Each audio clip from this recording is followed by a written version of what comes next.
എല്ലാവർക്കും നമസ്കാരം. ഞാൻ ദിവ്യ. മാജിക് വിനിലേക്ക് സ്വാഗതം. ഇന്ന് നമ്മൾ ഷെയർ ചെയ്യുന്നത് നമ്മുടെ ജീവിതത്തിൽ ചില കാര്യങ്ങളൊക്കെ തുടങ്ങിയിട്ട് നമ്മൾ പകുതിക്ക് വെച്ച് ഉപേക്ഷിച്ച് പോകാറുണ്ടല്ലേ. അപ്പോൾ അങ്ങനെ ചെയ്തു കഴിഞ്ഞാൽ അത് നമ്മുടെ ജീവിതത്തെ എങ്ങനെ ബാധിക്കുന്നു എന്നതിനെ കുറിച്ചിട്ടാണ്. അത് വളരെ നിസ്സാരമായൊരു കാര്യമല്ല. നമ്മുടെ ജീവിതത്തെ അടിമുടി മാറ്റുന്ന, നമ്മളറിയാതെ തന്നെ നമ്മളെ പരാജയങ്ങളിലേക്ക് തള്ളിയിട്ടുകൊണ്ടിരിക്കുന്ന വളരെ വലിയൊരു നെഗറ്റീവ് കാര്യം തന്നെയാണ്. നിങ്ങൾക്കിപ്പോൾ എന്തെങ്കിലും ഒരു കാര്യം ചെയ്ത് പൂർത്തിയാക്കാൻ ഉദ്ദേശ്യമില്ലെങ്കിൽ ദയവായി അത് തുടങ്ങാതെ ഇരിക്കുക. ഇനി എന്തെങ്കിലും ഒരു കാര്യം നിങ്ങൾ തുടങ്ങിക്കഴിഞ്ഞാൽ ആകാശം ഇടിഞ്ഞ് തലയിൽ കൂടി വീണാലും ആ കാര്യം നിങ്ങൾ പകുതിക്ക് വെച്ച് ഉപേക്ഷിക്കരുത്. അത് പൂർത്തിയാക്കിയ ശേഷം മാത്രമേ നിങ്ങൾ അതിൽ നിന്നും പിന്മാറാവൂ. ഇങ്ങനെ പറയാൻ കാരണം, ഇപ്പം നിങ്ങൾ ഏതെങ്കിലും ഒരു തീരുമാനം എടുത്തു, എന്നിട്ട് പകുതിക്ക് വെച്ച് പിന്മാറുന്നു, അല്ലെങ്കിൽ എന്തെങ്കിലും ഒരു കാര്യം തുടങ്ങി അത് പകുതിക്ക് വെച്ച് പിന്മാറുന്നു, അല്ലെങ്കിൽ അതിൽ ഉറച്ചു നിൽക്കുന്നില്ല. ഇങ്ങനെ ചെയ്യുമ്പോൾ നിങ്ങൾ പരാജയത്തിൻ്റെ, അതുപോലെ തന്നെ ഭാവിയിൽ നിങ്ങൾക്കുണ്ടായേക്കാവുന്ന വിജയങ്ങൾക്ക് ഹാനികരമാകുന്ന അല്ലെങ്കിൽ തടസ്സം സൃഷ്ടിക്കുന്ന ഒരു ശീലത്തെ കൂടി നിങ്ങൾ രൂപപ്പെടുത്തിയെടുക്കുകയാണ് ചെയ്യുന്നത്. അതുകൊണ്ട് എന്തെങ്കിലും ഒരു കാര്യം ചെയ്യാൻ നിങ്ങൾ മാനസികമായി തയ്യാറായി കഴിഞ്ഞാൽ പിന്നെ അതിന് തടസ്സം സൃഷ്ടിക്കാനായിട്ട് ഒരു വ്യക്തിയെയും ഒരു സാഹചര്യത്തെയും നിങ്ങൾ അനുവദിക്കരുത്. ഇങ്ങനെ ഏത് കാര്യവും തുടങ്ങി പകുതിക്ക് വെച്ച് ഉപേക്ഷിക്കുന്ന ആൾക്കാർ പിന്നെ എന്ത് തുടങ്ങിയാലും അതിനവർക്ക് പൂർത്തിയാക്കാൻ പറ്റില്ല. അടിക്കടി തടസ്സങ്ങൾ ഇങ്ങനെ നേരിട്ടുകൊണ്ടേയിരിക്കും. കാരണം ഇവരുടെ ബ്രെയിനിൽ അങ്ങനെ ഒരു പാറ്റേൺ ആണ് രൂപപ്പെട്ടിട്ടുള്ളത്. അപ്പോൾ ഇവർ എത്ര കഷ്ടപ്പെട്ടിട്ട് ഒരു കാര്യത്തെ വിജയത്തിലേക്ക് എത്തിക്കണമെന്ന് വെച്ചാലും സാധിക്കില്ല.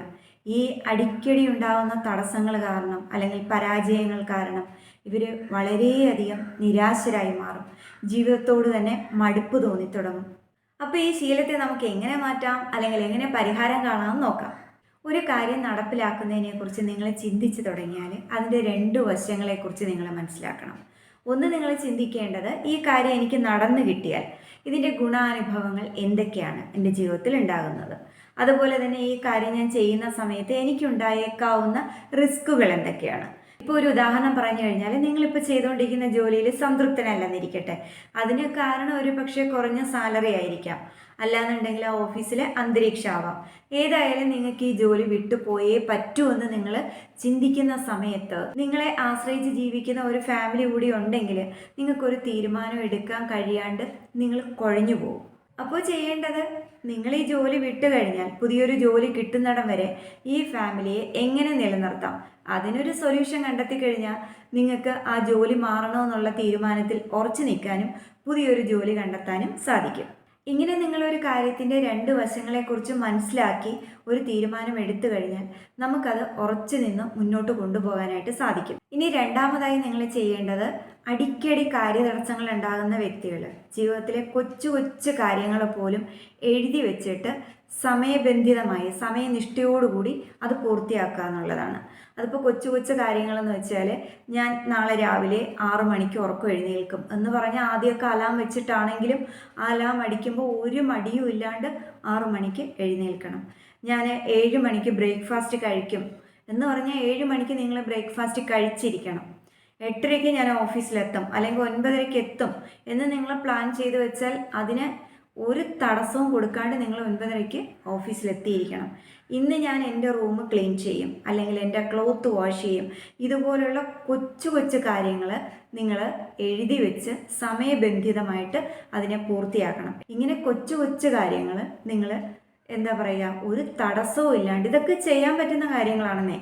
അപ്പോൾ അത് തടസ്സമില്ലാണ്ട് നിങ്ങൾ ചെയ്ത് തീർക്കുക. ഇത് ഫ്യൂച്ചറിൽ നിങ്ങളുടെ വലിയ കാര്യങ്ങളെ തടസ്സമില്ലാതെ ചെയ്ത് വിജയത്തിലേക്ക് എത്തിക്കാനായിട്ട് സഹായിക്കും. ഇങ്ങനെ നമ്മൾ നമ്മളോട് തന്നെ വാക്ക് പാലിക്കുന്ന സമയത്ത് എന്താ സംഭവിക്കുന്നത് അറിയോ? നമ്മളുടെ ഇച്ഛാശക്തി ഉണരും. അതായത് ഇതെനിക്ക് നേടിയെടുത്തേ പറ്റൂ, നേടിയേ ഞാൻ പിന്മാറൂ, അല്ലെങ്കിൽ ഇത് ഞാൻ നടപ്പിലാക്കും, നടത്തിയേ പിന്മാറൂ എന്നുള്ള ഒരു ഉറച്ച തീരുമാനം നമ്മൾ അറിയാതെ തന്നെ നമ്മളിൽ രൂപപ്പെട്ടു തുടങ്ങും. നമ്മളിങ്ങനെ നമ്മളോട് തന്നെ വാക്ക് പാലിച്ച് തുടങ്ങുന്ന സമയത്ത് നമ്മൾ ദൃഢനിശ്ചയമുള്ളവരായി മാറും. ഒരു കാര്യം തീരുമാനിച്ചു കഴിഞ്ഞാൽ അതിനകത്ത് ഉറച്ചു നിൽക്കാനായിട്ട് നമുക്ക് സാധിക്കും. ഇത് നിങ്ങളുടെ മേൽ നിങ്ങൾക്ക് നിയന്ത്രണം ഉണ്ടാക്കാനായിട്ട് സഹായിക്കും. ക്രമേണ വലിയ കാര്യങ്ങൾ തീരുമാനിക്കാനും അതിലൊക്കെ വിജയം നേടാനും സാധിക്കും.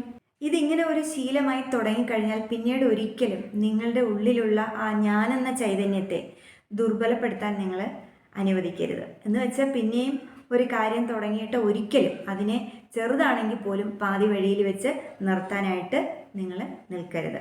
അതുപോലെ നമ്മൾ ചെയ്യുന്ന കാര്യങ്ങളിൽ പരാജയപ്പെടാതിരിക്കാനായിട്ട് വേണ്ടത് ആ ചെയ്യുന്ന കാര്യത്തെക്കുറിച്ചുള്ള നോളജ് കൂടിയാണ്.